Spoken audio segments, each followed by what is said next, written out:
predicament? What I saw was a room full of people who were angry and afraid. And with good reason by the sound of it.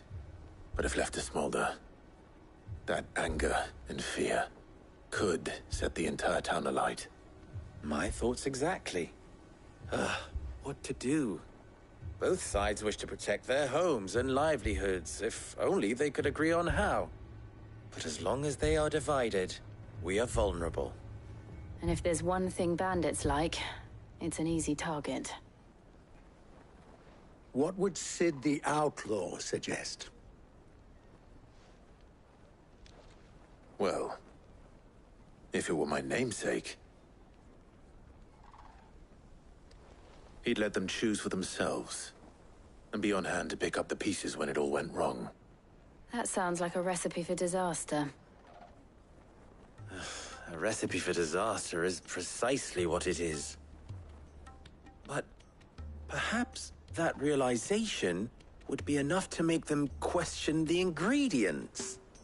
While it's plain neither Conrad nor Natalie will countenance the other's proposal, it may still be possible to make them doubt their own. Before presenting them with a third option. And that would be? To pool our resources and save the city ourselves. Why fight each other? When all that fear and anger can be directed at the bandits. It appears we have a plan of action. Victor, pay Conrad a visit. See if you can't convince him of his folly. I'll speak with Natalie. As you wish. Your faces are not well known in this town. That may prove useful. Don't worry, Victor and I will do most of the talking. You need only play along. Play along? What he means to say is yes.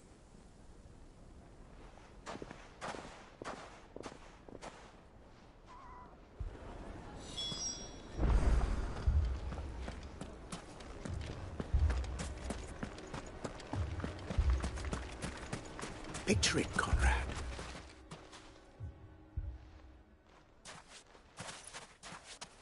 Ah, here she is. The Lady of the Spear herself. Conrad, may I introduce you to Jane, commander of the Red Wings, the oldest mercenary guild in the Free Cities. A pleasure, my lady. The pleasure is all mine. As I told you, I summoned the commander here from Canver to inquire about a contract. Victor says you told him no. That there aren't any men left to hire. Is that true? True as the crystals cracked. Nobles came and claimed every last one worth his salt. And not just from us Red Wings. You know of the 7 high houses. There must be 2 swords assigned each one. Granted, we have a few boys left. If it's boys you're looking for. Well, Conrad, are you saying that Dalamul's finest cannot defend this town better than a gaggle of unblooded striplings? That a band of beardless youths could better avenge the deaths of your brave men than you yourselves? Absolutely not. We'll show those bastards who they're dealing with.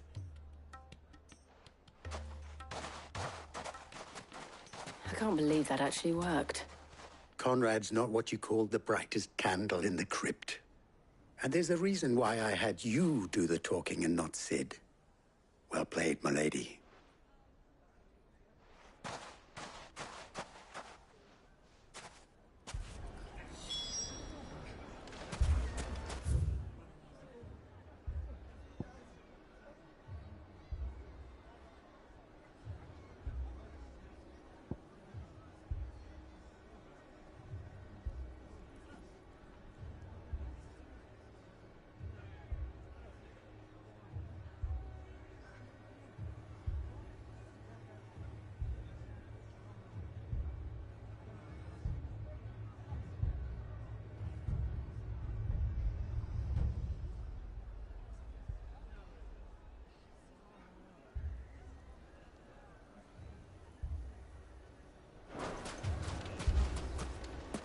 Then let us band together and show these brutes that Dalimil is not to be trusted.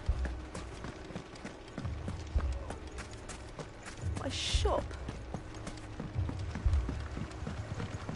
If I had my pickaxe, I would... I mean, it may still be possible to buy something. Ah, here he is now. Natalie, allow me to introduce Lord Underhill of Randalar's prestigious League of Merchants. Lord Underhill. At your service. Underhill. I was just telling the good lady of our conversation, my lord, and how you were lamenting the state of the capital's stores. Lubor says that not only are the granaries almost empty, but that war and the Blight mean this season's harvest won't be enough to fill them for winter. Indeed, certainly that is the case.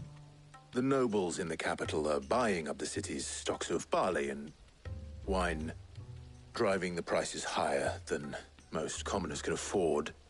It is only a matter of time before the peasants revolt. It is worse than I thought. If what Lord Underhill says is true, I fear we have little hope of supplementing our stores, meager though they regrettably are. And while I applaud your endeavors to dissuade our more bellicose citizens from seeking vengeance, I sense Conrad is not wrong in his assessment of the bandits' likely return. Which means that now, more than ever, we will need to secure what little we still have. Food, weapons, herbs, everything. If our humble town is to endure not only this hardship, but those that are certain to follow, we must stand united. All right. If it will help to protect my home, I'll do it. But you needn't have gone through this charade.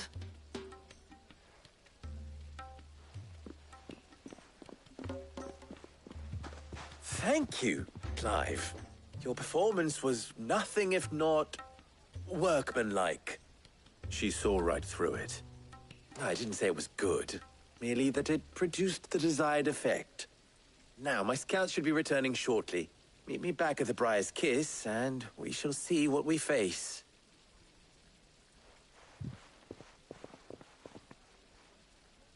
I'm not convinced our roles in this ruse were entirely necessary. I don't know. Conrad seemed quite taken with you. To do what little I can.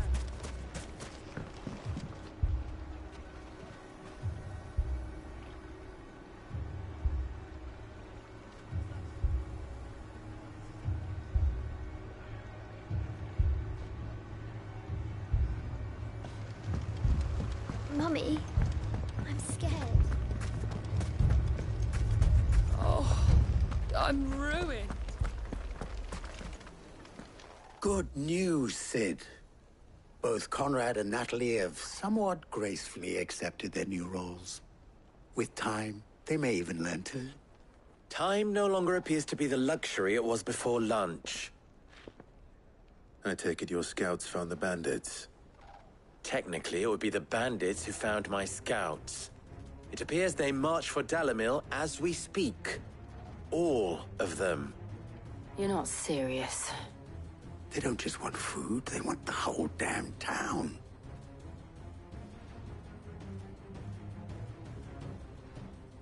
I have a favor to ask. I'm told the bandits march in two groups, one from the south and one from the desert, in a move doubtless intended to stretch our already gossamer-thin defenses. Very well. Jill and I will meet those from the desert. But what of the rest? The rest, my friend, the city shall fight. Together. The stakes, I concede, are high. But if this does not unite Dalimil, nothing will. That is a lot of faith to put into those who had their hands around each other's throats but a moment ago. Then it will be for us to see that their hands are kept occupied. And I do mean us. I thought you might say that. We'll hold them off for as long as we can. And we will do the same.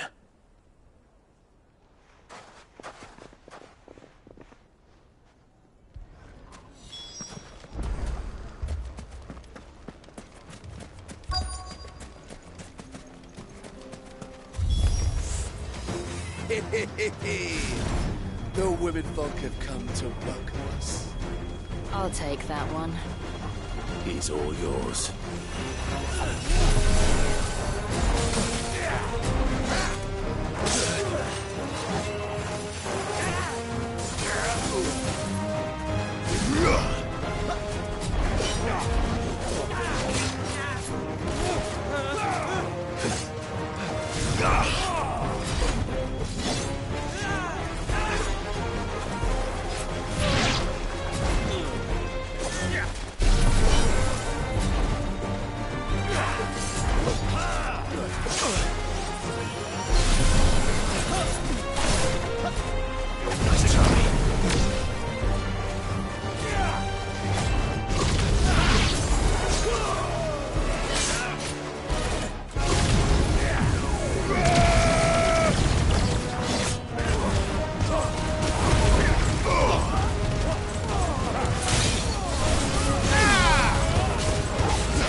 The townspeople.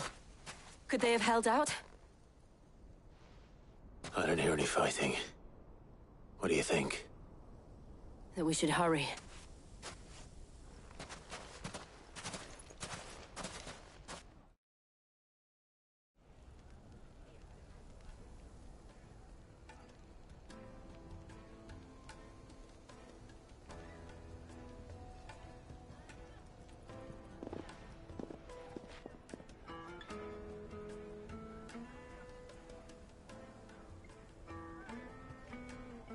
Natalie, I owe you an apology. You did well out there. The inn would have been lost had you not held the line.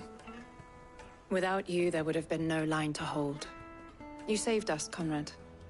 You saved Dalimil. We all saved Dalimil.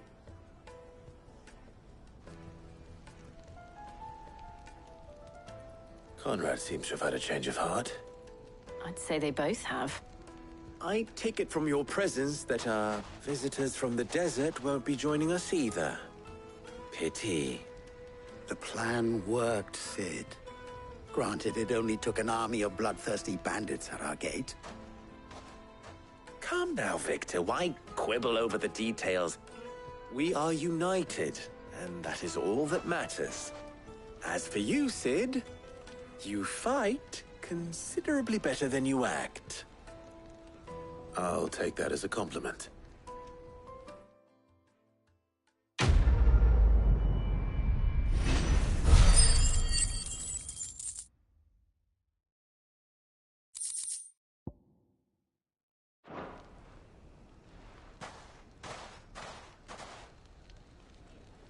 Our friends seem to have things under control. For now, at least. Let's go and put Otto's mind at rest.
What are you looking for?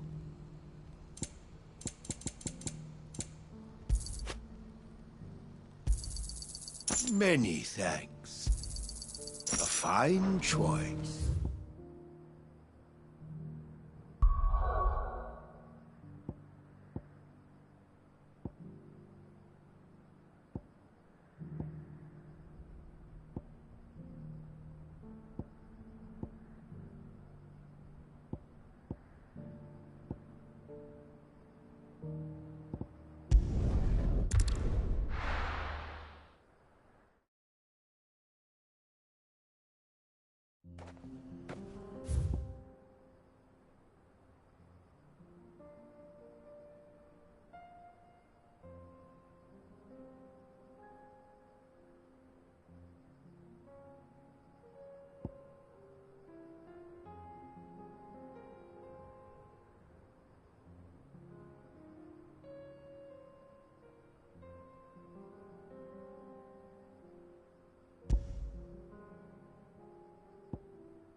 You fought very bravely.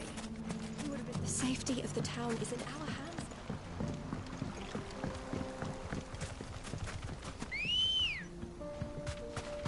Come on.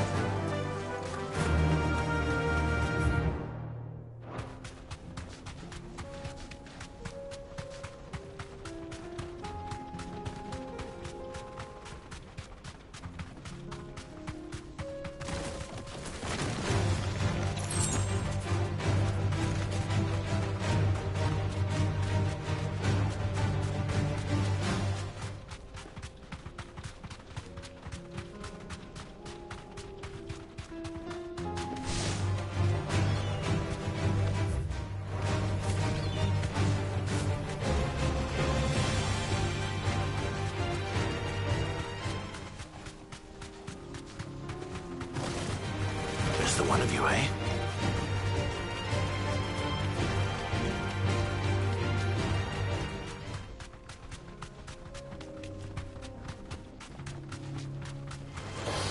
No holding back.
boy. Nice try.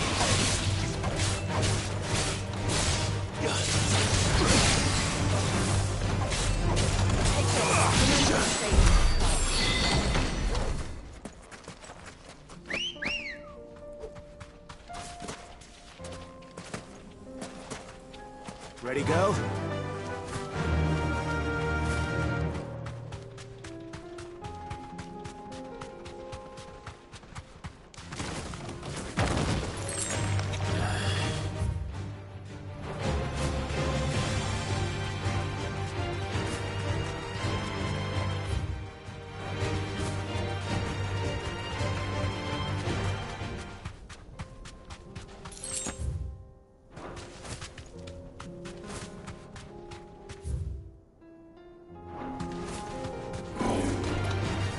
Thanks, Cal.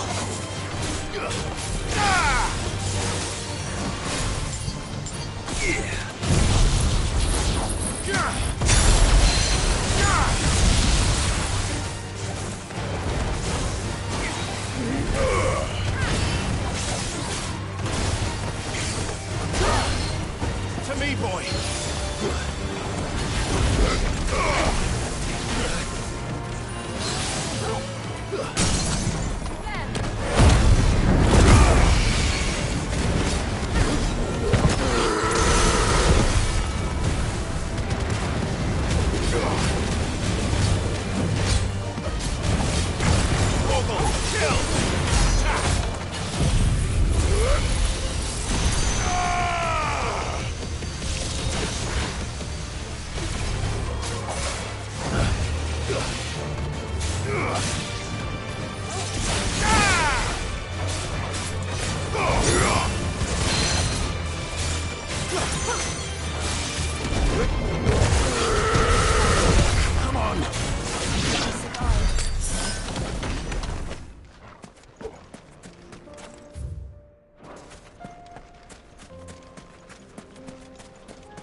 Ready, go?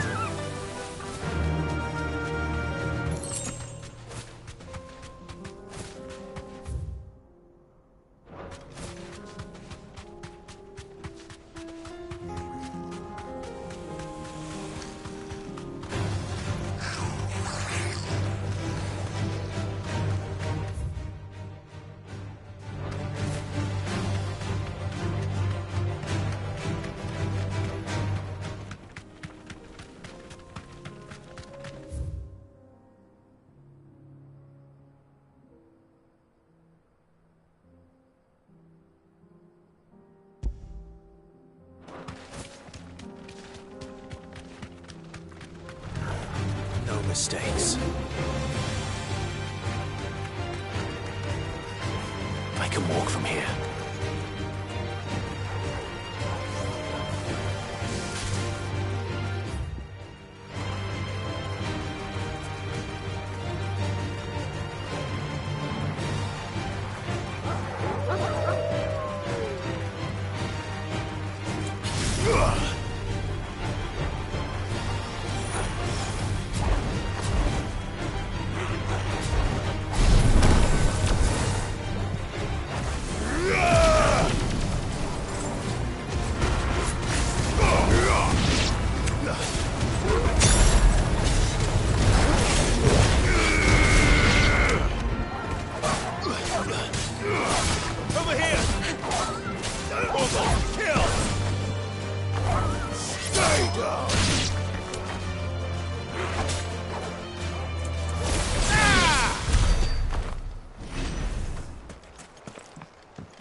Make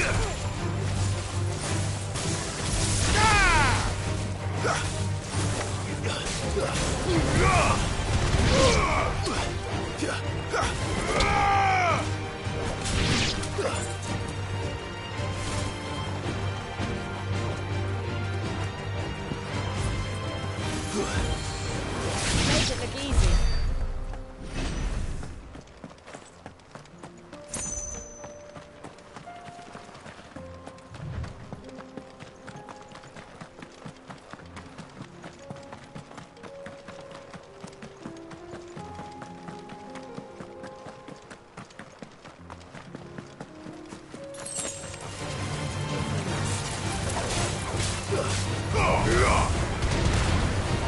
It's over.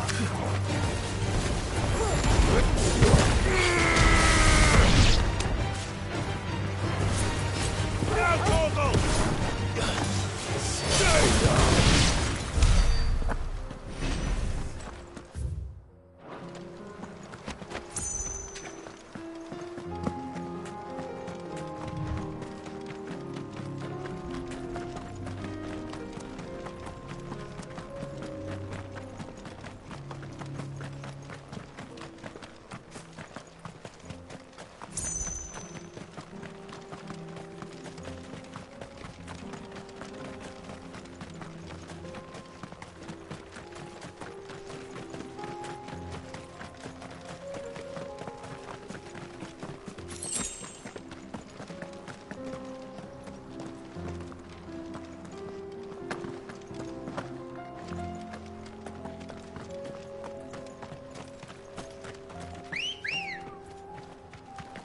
Good girl.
Did you see that? Tell me you saw that.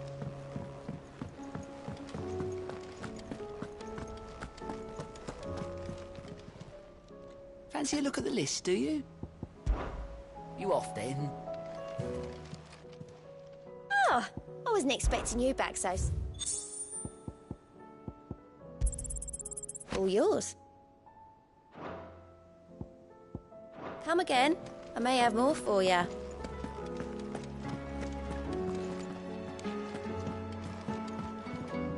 Clive. Then how could it not? But are we... I cannot claim. Such are the... Ironic. How may I help you today? Here's the latest information I have.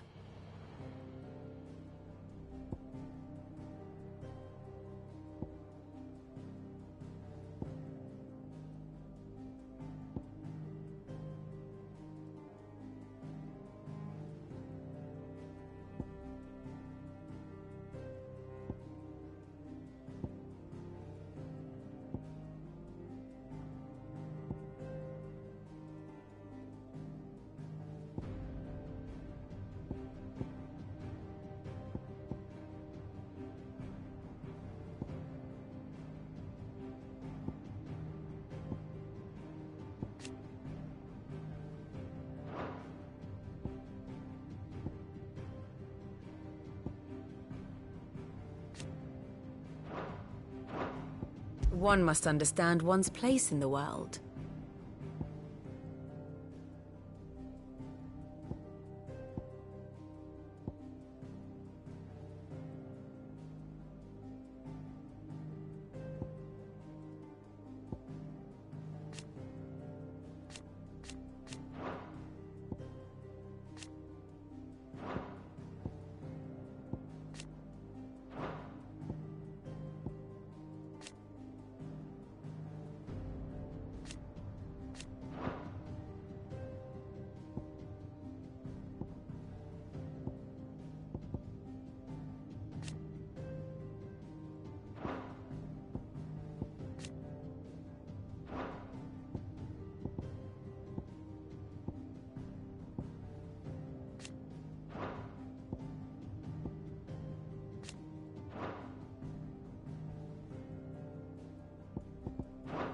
Very good.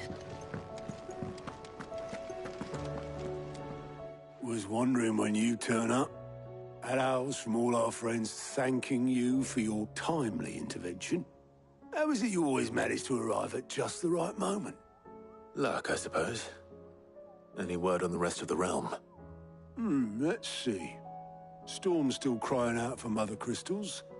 The nations are still in chaos. And the skies are still the colour of a kick in the kidneys 2 days on. So... Right. Clive, we knew this was going to happen. Well, not the bleeding skies part, but you take my point. Now's not the time to second-guess yourself. Now's the time to visit the infirmary. Talia says your brother's awake. Thank you, Otto.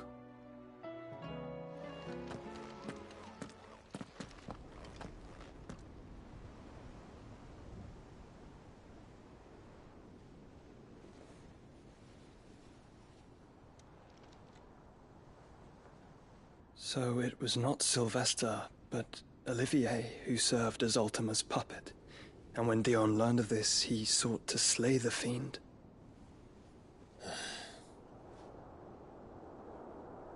Only for his father to take the spear that would have freed him.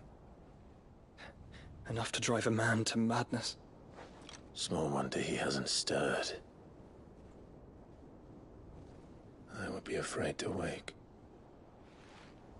Had I but reached out to him sooner, warned him of the threat Ultima posed.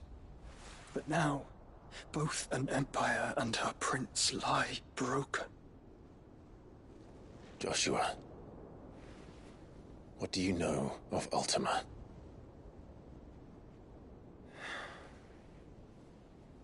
Very little, I'm afraid. Despite my best efforts. 18 years ago, as I lay buried beneath the rubble of Phoenix Gate, 'twas not death who came for me, but another. And it was while in my rescuer's care, I first heard of Ultima. I've been chasing his shadow ever since. Ultima is driven by some deep, dark purpose, and for whatever reason, it would seem you are crucial to his designs. He will stop at nothing to have you. Even if that means toppling an empire. But why me? What possible use could I be to such a creature? That is one of many answers that have eluded me. Yet, I am certain of this. It is not mere chance. You were chosen for a reason. All dominants carry within them the might of an icon. Nigh limitless power that is at once acutely limited. I wield fire, and only fire. And I only ice. 8 wardens for 8 elements. But you, Clive. You are different. You're special. Your abilities begin with the flames of Ifrit. But they do not end there. The fact Ifrit can even exist goes against everything we thought we knew of dominance. Perhaps Ultima has been waiting for one such as you, whose potential is truly limitless. I've encountered that thing several times now. If it or he, as you say, needs me, why hasn't he claimed me as he did the boy? Were I to hazard a guess, I'd say the two of you are somehow incompatible. His mind not properly attuned to your body. His mind? Mind, awareness, spirit, call it what you wish. But I believe Ultima to be an embodiment of the concept. This is why I struggle and fail to contain him here inside me. I'm sorry. Inside you? With every setting sun, I feel my strength wane. And though the Phoenix's flames mend the prison I have made for Ultima, they do so at a cost. We must find a means to bring an end to him before I meet my own. What were you thinking? It was that or let him take Clive. And I've always had a soft spot for my brother. But that doesn't mean you should sacrifice yourself to save me.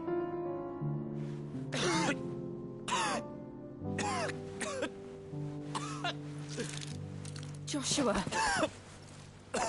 Clive! It's Gav! There's an army of Akashic at the gates of Canver.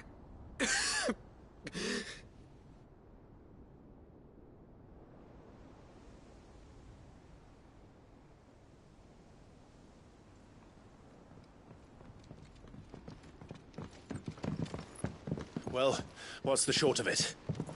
It's all Tyre told you. The capital of the Free Cities is under siege by an army of monstrosities. The City Guard are doing their best to stem the tide, but numbers ain't on their side. What of Lord Byron and Mid?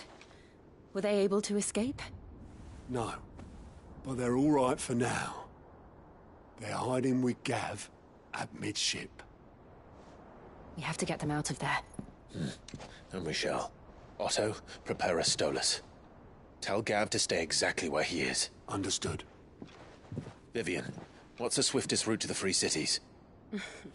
That sounds like a question for the map. Look here. This road, through Tabor, should provide the least trouble. Good. What a coincidence. Tabor is exactly where I'm bound. Joshua, Bed is where you should be bound. You don't think I told him the exact same thing? Were Tyre not such a talented healer, I would surely have been inclined to agree. But, thanks to her ministrations, I feel I may safely rejoin my attendant, who was to wait for me in Tabor if we became separated. All right, we travel together. Clive. If he stays close to me, he'll be fine. Thank you, brother. I'll look after him.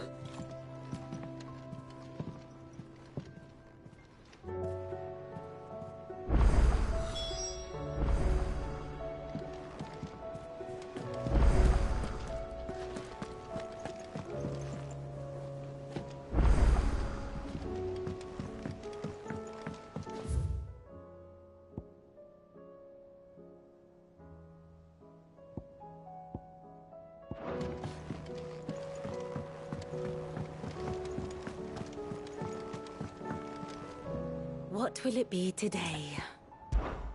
Allow me to educate you. Here you are.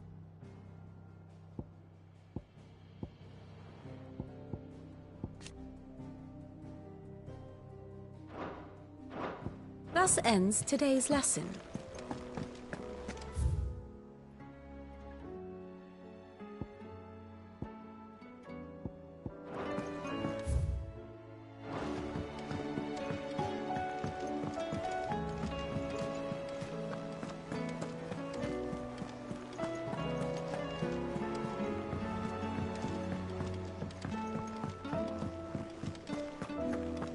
Seems the hideaway is lost. Blasted book.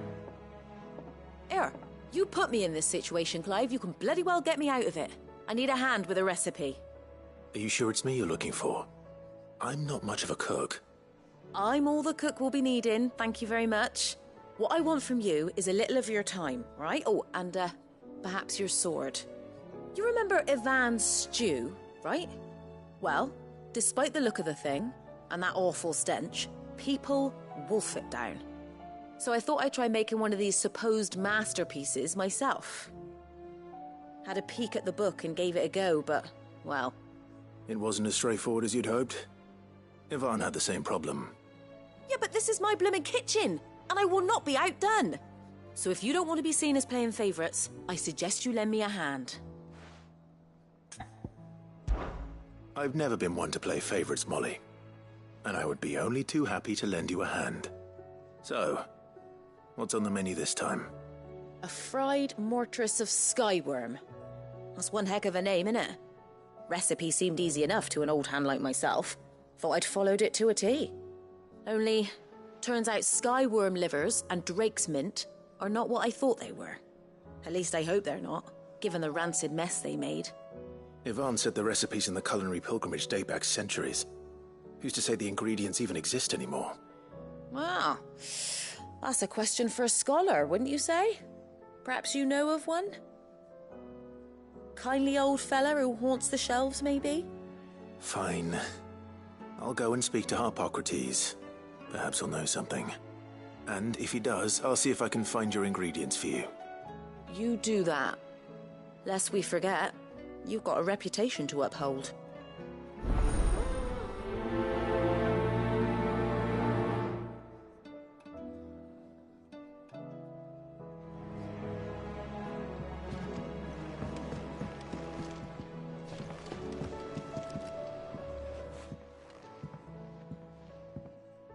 Sid! Look what the Cursebreakers brought back from Dalmekia. Said they were all the rage in Dalamil. Looks sort of funny if you ask me. I'll be damned. Have you had one before? Something smells good. What are we having? Bombs! And they are good. You should try one.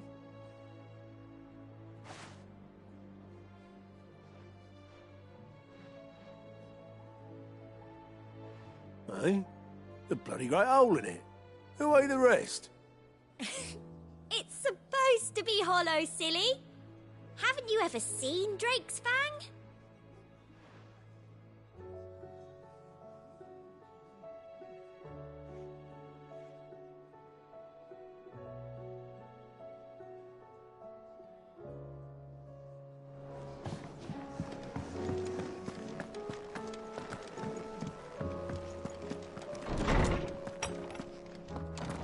Is a storm coming, Sid? Lawsman Harpocrates. I've come to pick your brain if you don't mind. It's about the book you lent Ivan. Ah, Valisthea, A Culinary Pilgrimage, a classic. One of my favorites, in fact. The young man did a wonderful job with the Chance's stew. I do hope we shall be able to sample more such marvels in due course. That's actually why I'm here. I don't suppose you know where I might find skyworm livers and drake's mint. Ah, so the fabled Sanbriquois delicacy is next on the menu. Delightful. The descriptions of fried mortress never fail to make my mouth water. Now, skyworm is a somewhat antiquated name for the wyvern, their ground livers being the paste from which the mortress is made. Dragon livers. How very Sanbriquois. One would have thought the disciples of Bahamut would have a touch more reverence for their icon's brethren, but apparently not. I believe the specific dragon the recipe demands is the blueback wyvern, said to be the very color of the sea beside which it resides. So we know where to look for our liver. But what about the drake's mint? Saint's bonnet in contemporary parlance, a herb which grows along the North Reach coast. I gather that one can locate the cheerful yellow flowers by their heady scent alone, so I'm sure you'll have no trouble finding them. I may add that people once believed game was best served with the flora that sustained it in life, in which regard fried mortress of skyworm is undoubtedly a typical dish of the time. Meaning that if I find one, I find the other. To Northreach, then. Best of luck, Clive. And do save me a bite once the dish is complete.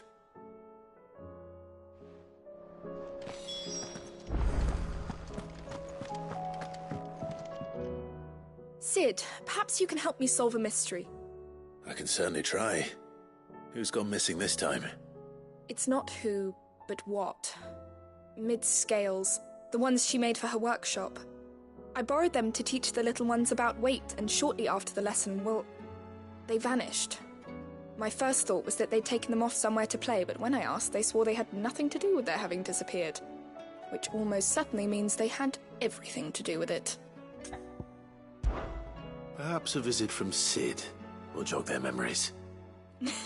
I think it just might. Thank you. I don't like to imagine that my pupils would lie to me. But if they have, I'll have no choice but to discipline them accordingly. They were in the atrium when I last saw them. As always.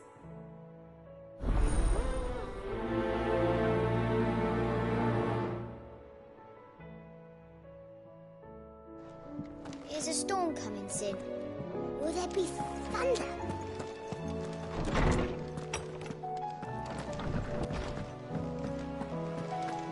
Seems the hideaway is lost its...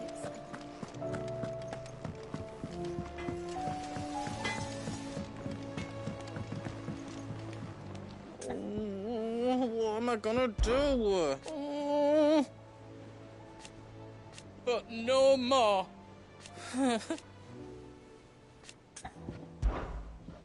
Is everything all right, Goots? You seem more discomposed than usual. Oh, I don't know what that means, but I'm in a bit of a muddle.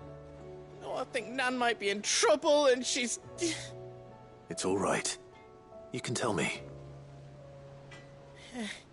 There was a trader came by. One of our usuals, like... Said he'd heard some rotten rumours about her down Dalimil Way. Folk are saying she's been selling to bandits and cutthroats and that. I mean, she's fond of a chance to make a coin or two, aye, but she'd never do business with baddies. Especially not the kind who go hurting people who haven't done out. I wanted to ask her about it myself, but I'm scared she'll give us a tongue lashing. She'd never give your tongue a lashing, though, would she? Don't worry. I'll speak to her. Oh, thanks, Clive. You'll let me know what she says, won't you? Of course. I'm sure it's all just a misunderstanding.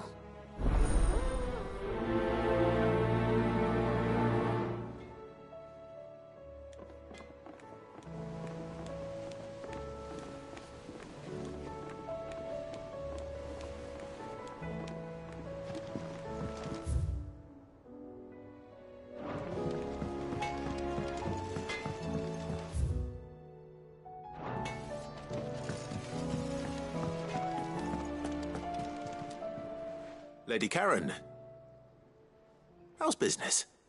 Not nearly as foul as the weather. You're doing good trade, then? Both in and out of the hideaway? Can't complain. Wait, what exactly are you getting at? Not once in 5 long years do you pay my affairs half a care. But here you are today, raking me over the coals like a bloody popoto. Just asking. Out of interest. All right. I'm here because I was told that certain rumors have been circulating. About you selling weapons to brigands. Oh, are you? And who was it who knows me so well as to tell tales of my evil exploits? I didn't exactly hear firsthand. All I know is that someone in Dalimil has been spreading word to that effect. And what? You believe it? You think I'm profiting off the blood of innocents, do you? Look, I've done things I'm not proud of. Might be there were a time when I turned a blind eye to the wretchedness of the world so I could line my pocket. But that woman is no more. And you'd know that if you'd ever paid the slightest bit of notice. You're right, Lady Karen. I apologize. It was wrong of me to doubt you. No, it was. No. I reckon you've got better things to do than pointing your do-gooding finger at a poor old woman. Of course. Good day.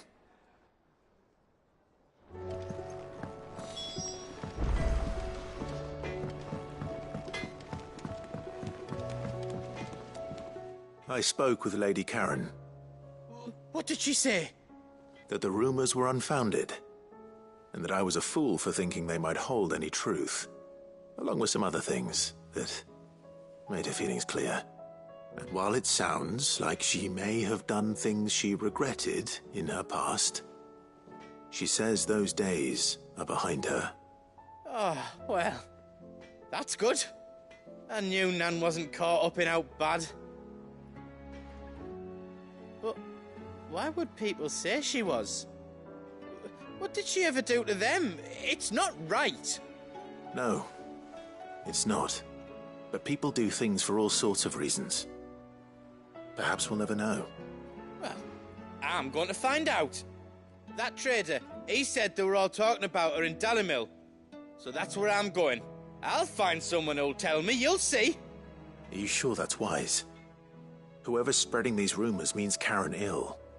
Oh, right. But that's why you'll be coming with me, isn't it, Clive? I suppose it is.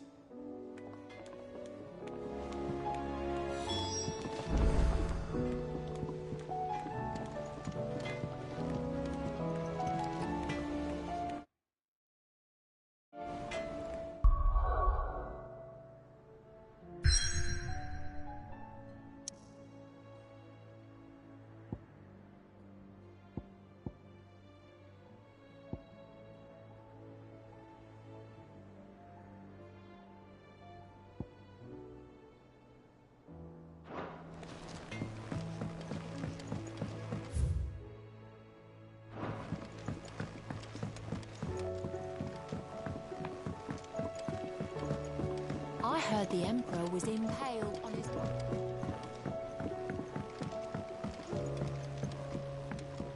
We're all gonna die! You hear me? The Akashic are coming and they won't stop until they've slaughtered every single one of us!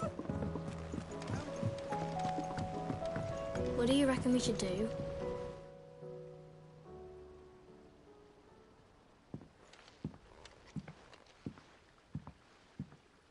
Sid! Hard at your studies, I see. And what is that? It's not a set of scales, is it? No. Of course it isn't. Well, not anymore, it's not. Oh! And just how long hasn't it been one? We're sorry. But we didn't break them.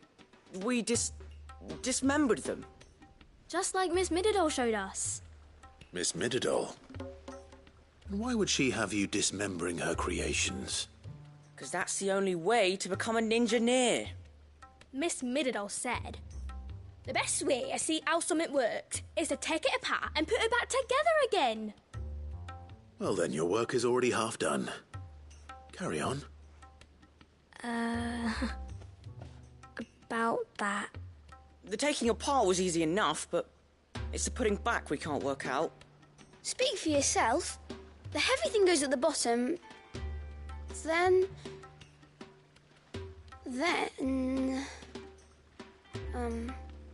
You three need to learn to take responsibility for your actions.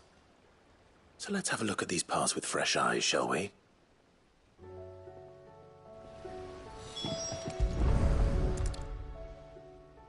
All right. Everything here was once part of Miss Mididol's scales. Every piece has its own role to play, and each is just as important as the others. If even one of them is missing, the scales won't work. So let's think about what those roles might be. You already know one of the pieces. The body. Its role is to support everything else. But what of the others?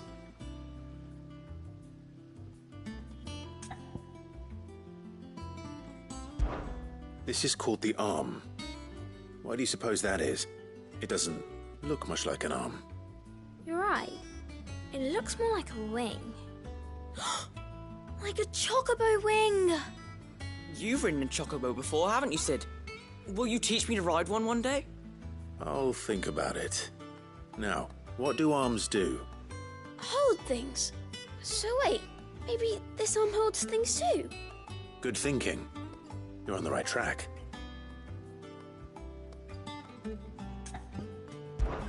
These round parts are called the pans. You all know what a pan is, don't you? I do. Molly uses them in the kitchens to fry bangers. But these aren't for frying bangers, you idiot. They're for weighing stuff. But what if I wanted to weigh Goots? I don't think he'd fit on that little thing. Probably not. What are the chains for? Holding the pans up? Well spotted. Which means something must hold the chains up in turn.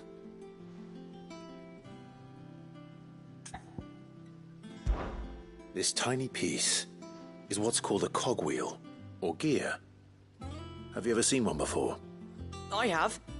Miss Midodol's dungeon is full of them. Most are on the floor.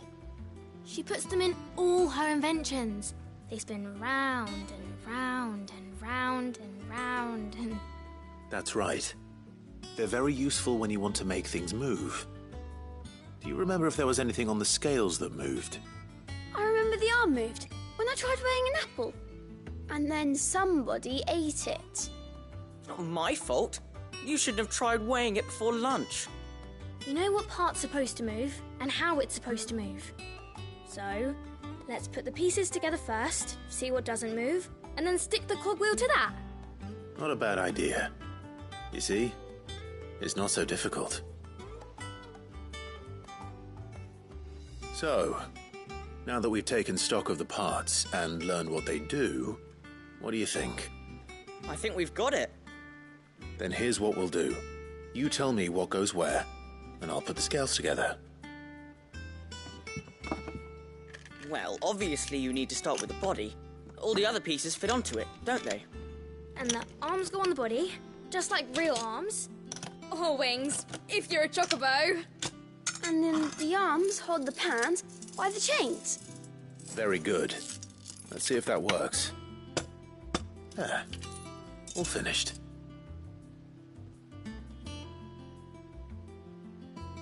Yes! We did it! Well, with Sid's help. Oh, I just put the pieces together. It was you three engineers who showed me how. That's right. We're Miss Midodol's hares.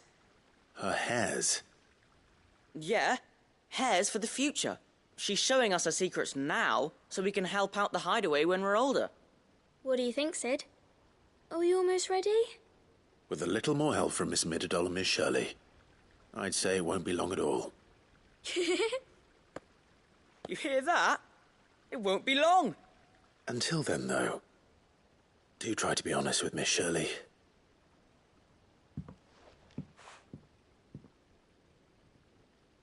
Hey, look! We never used the cogwheel. You don't think Sid forgot about it, do you?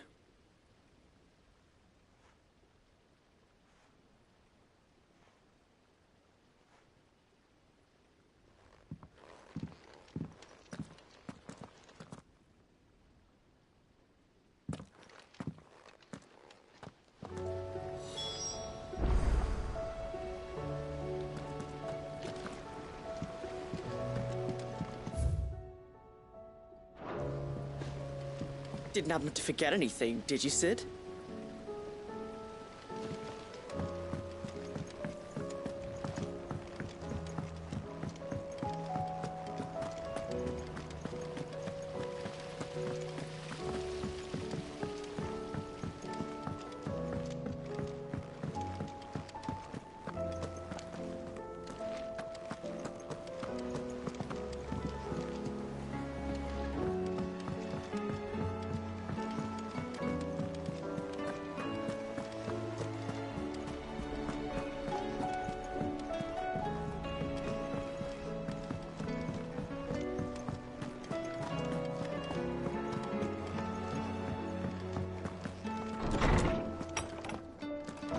Is a storm coming, Sid? Will there be... Well, did you solve the mystery? It was as you thought. The children had the scales, or the parts of them at least. They dismantled them to see how they worked. Oh, no, Mid will have my head. Thankfully she won't. This might even have been her idea. Although I was the one who ended up teaching the lesson. I'm so sorry, Sid. I know how busy you are. I shall see that the children are properly punished. Please, there's no need. Mid seems to have taken the three of them under her wing. She's even calling them her heirs. She'd have them follow in her footsteps.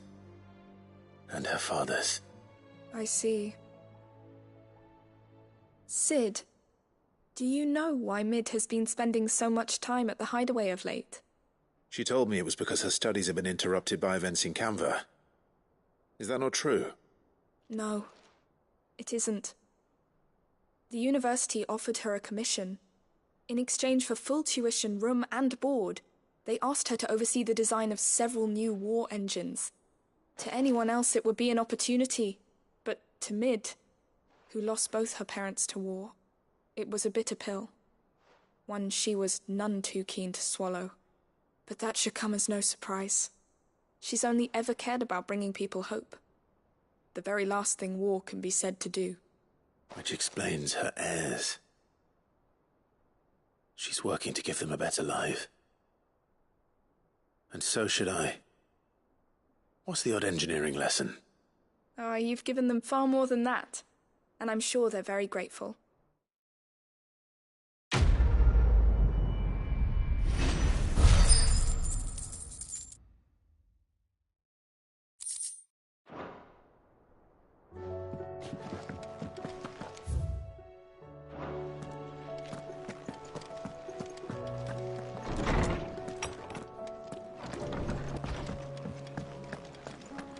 Seems the Hideaway is lost.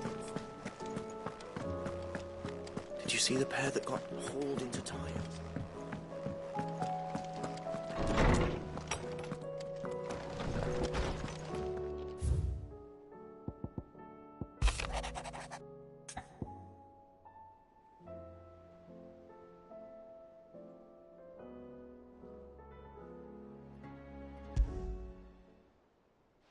Rutherford.